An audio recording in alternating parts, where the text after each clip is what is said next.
Good. Praise the Lord. கர்த்தருடைய நாமம் மகிமைப்படுவதாக. மறைந்து கிடக்கும் முத்து என்கிற நிகழ்ச்சியினூடாக இந்த நல்ல அருமையான தம்பி ஸ்டீவ் பார்க்க கிருபை செய்தார். அருமையான தம்பியினுடைய வாழ்க்கையில் நடந்த ஒரு அற்புதமான ஒரு சாட்சியை இப்பொழுது நீங்கள் கேட்கப் போகிறீர்கள். ஆண்டவர் நாமத்துக்கு ஸ்தோத்திரம். ஏசப்பா எனக்கு என்ன அற்புதம் செஞ்சாருன்னு சொன்னால், நான் கல்யாணம் கட்டி வீடு இந்த மாமனார் வீட்டில் இருந்தேன். நான் இருக்கும்போது அதில் நான் 6 நாளில் வீட்டை விட்டு வெளியே போக வேண்டிய நிலைமை வந்து விட்டது. என்னென்னா அந்த வீட்டு ஓனர் என்ன சொல்லிட்டாங்க, நிறைய பேர் இந்த வீட்டில் இருக்கக்கூடாது, நீங்கள் இந்த வீட்டில் விட்டு 6 நாளில் வெளியில் போகணும்னு சொல்லி. அப்போ நான் அந்த வீடு தேடி கொடுத்து எனக்கு வீடு கிடைக்கலன்னு, என்கிட்ட சுவிஸ் ஐடி இல்லை. அந்த வேலையில் நான் அப்போ தான் கல்யாணம் கட்டின புதுசு. எனக்கு இந்த ஐடி மாறுறதுக்கு நேரங்கள் இருந்தது.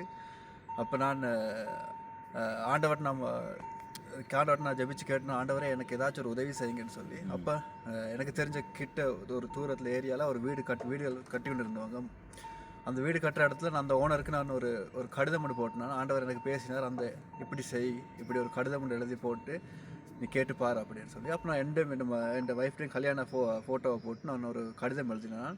இப்படி தான் நாங்கள் முதல்ல கல்யாணம் கட்டி போகிறோம், எங்களோட வாழ்க்கையை நாங்கள் இந்த புது வீட்டில் ஆரம்பிக்கலாமா, எனக்கு இப்போ விசா இல்லை, ஆனால் என்கிட்ட வேலை இருக்குது, அந்த விசா இல்லை, ஆண்டவர் எனக்கு எப்படியாச்சும் ஒரு உதவி செய்யுங்க அப்படின்ட்டு. ஆனால் அதே போல் அந்த வீட்டு ஓனர் எனக்கு பதில் கொடுத்தாங்க, நான் கட்டாயம் இந்த வீடு உங்களுக்கு தான்.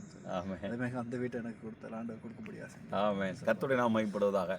விசுவாசத்தோடு, நம்பிக்கையோடு, நிச்சயத்தோடு வீட்டை விட்டு வெளியே போங்கன்னு சொல்லிட்டாங்க. ஆனால் தம்பிக்கு ஒரு பெரிய விசுவாசம், இயேசுவால் முடியும் நம்பினாங்க.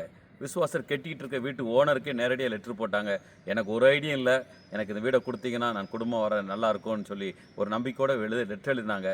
அந்த வீட்டு ஓனர் அக்செப்ட் பண்ண இயேசுவாகி தேவன் அற்புதம் செய்தார். இன்றைக்கு குடும்பமாக சாட்சியாக இருக்கிறார்கள். அவர்கள் மாத்திரமல்ல, அவருடைய மனைவி, அவருடைய மகளை பார்த்தீர்கள் அல்லவா, எல்லாரும் இணைந்து கர்த்தருக்காக நிற்கிறார்கள்.